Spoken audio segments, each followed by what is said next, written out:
السلام عليكم، مرحبا بكم عند لي سافور دو لا تركي افيك نزيهة. اليوم جبت لكم وصفة البوراك التركي. بوراك يعني يشبه السوبراي، وهو نديروه بلا بات يوفكا، لا بات تاع البقلاوة. كوم شاطت لي لا بات البارح، كي درت بقلاوة سوق بقلاوة، شاطت لي لا بات دونك عملتها بوراك تركي. صدقوني بزاف بنين وبزاف ساهل كالعادة والعوايد. فوالا. تشوفوا معايا المقادير كيما راكم تشوفوا لاباط هذه اللي شاطت، هاي ليك وين راهي. هنا واش نسحقوا في المقادير؟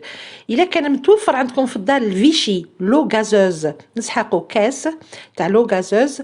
واش كان عندكم في الدار؟ هنا درت لور بينير والفرماج غابي. نتوما ديروا الفرماج اللي راهو متوفر عندكم في الدار، تقدروا ديروا السلق والفرماج، يعني شي يولي ليكم.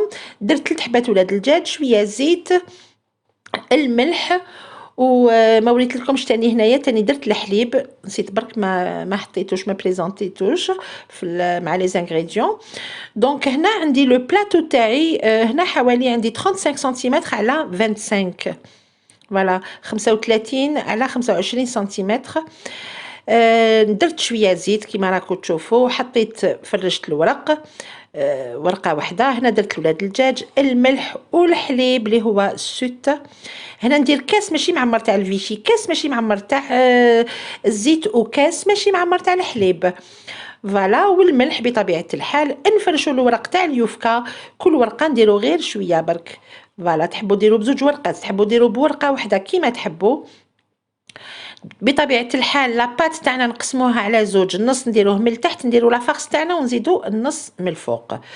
دونك فوالا، شوفوا كيفاش راني نعمل هكذا حتى وين نكمل النص تاع لاباط كامل. ندير واش عندي لافارس فرماج، ولكن ما تكتروش الفرماج سينو يجيكم ماشي خفيف، يجيكم ما يطلع لكمش. فوالا. هنا نغلقوا كامل لي بوردور، الجوانب كامل نغلقوهم، ونزيدو نفرشوا الورق انوفو. نزيدو نديرو الخليط ديالنا، وصدقوني الفيشي يجيكم تري ليجي. هنا كي نكملوا كامل النص تاع لاباط اللي قعدت لنا، نشمخ غير شويه برك ونبدا نقطع بالموس حتى للتحت. الشكل اللي تحبوهم كبار تحبوهم صغار، انا عطيت لكم الشكل الاصلي. فوالا، ماشي كبار وماشي صغار. فوالا. ونكمل الخليط كامل اللي قعد لي بالعقل بالعقل، نخليها تشرب لاباط حتى وين نكمل كامل الخليط. ضروري لاباط تاعنا تجي مشمخه مليح. شوفوا كيش راهي، خليته شويه، عطيت له شويه وقت شرب وكملت الخليط. تحبوا ديروا له شويه جلجلان، شويه سانوج، كيما تحبوا له شويه يولي ليكم. انا سخنت الفوغ تاعي على درجه 200 درجه وحطيته يطيب 180 درجه. جي بري شوفي لو كور 100 200 دوغري وحطيته يطيب على 180 دوغري، وهاي ليك النتيجه. واش نقول لكم يا خواتاتي العزاز، جربوه وما ما تندموش على هاد الوصفه. خفيف بنين سهل، نقدروا نديروه ميم في رمضان للسحور، واحد يسحر به.